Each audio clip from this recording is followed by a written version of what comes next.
سوال شیخ کے حوالے کر رہا ہوں، بیٹا کو ابو جان کہہ کے بلا سکتے ہیں یا نہیں؟ شیخ ابھی بات کر رہے تھے، میں تھوڑا سا مجھے مناسب بات نہیں لگی۔ دیکھیے، شریعت کا ایک اصول ہے کہ آپ کی عام بول چال میں اگر آپ کوئی بات بولتے ہیں تو شریعت یہ کہتی ہے کہ عرف کا اعتبار ہو، عرف میں آپ اس چیز سے کیا مراد لیتے ہیں۔ مثال کے طور پہ چھوٹے بچوں کو کہیں کہیں پاپا بھی بولتے ہیں، ہمارے یہاں پاپا باپ کو بولتے ہیں بہت سارے لوگ۔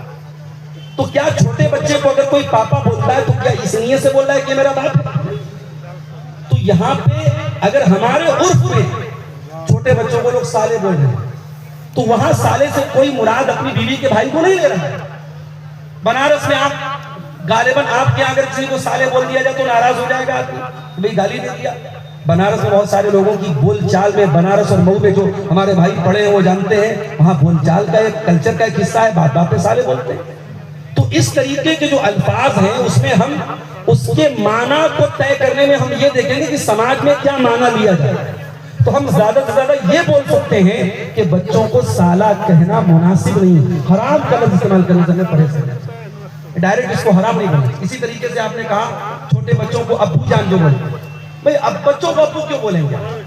ایسے بھی بولنا مناسب نہیں لگتا ہے۔ لیکن اب یہ یہاں پہ جیسے بہت سارے لوگ اپنی بیوی کو پیار میں جو ہے محبت میں کچھ بھی بول دیتے ہیں، ارے میری اماں ایسے بول دیتے ہیں۔ تو شریعت میں اگرچہ جو زہار کی شکل بتائی گئی کہ بیوی کو اگر ماں کی پیٹ کی طرح کہہ دیا جائے تو بیوی حرام ہو جاتی ہے، وہ چیز یہاں مراد نہیں ہے۔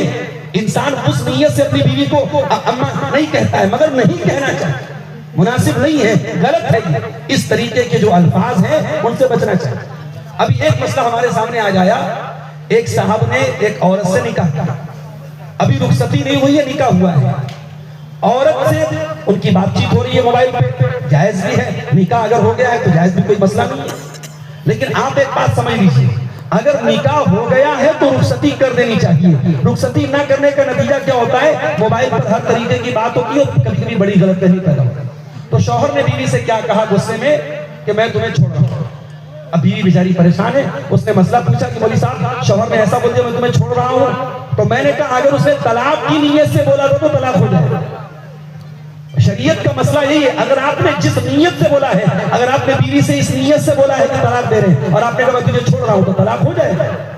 تو شوہر نے کہا نہیں میری ایسی نیت نہیں تھی، میں نے غصے میں ایسے کہا تھا۔ میں نے کہا آئندہ آپ غصے میں بھی اس طریقے کا لفظ استعمال نہیں کریں گے۔ تو ہمیں الفاظ کے چناؤ میں بھی بہت احتیاط کرنی چاہیے۔ واللہ اعلم۔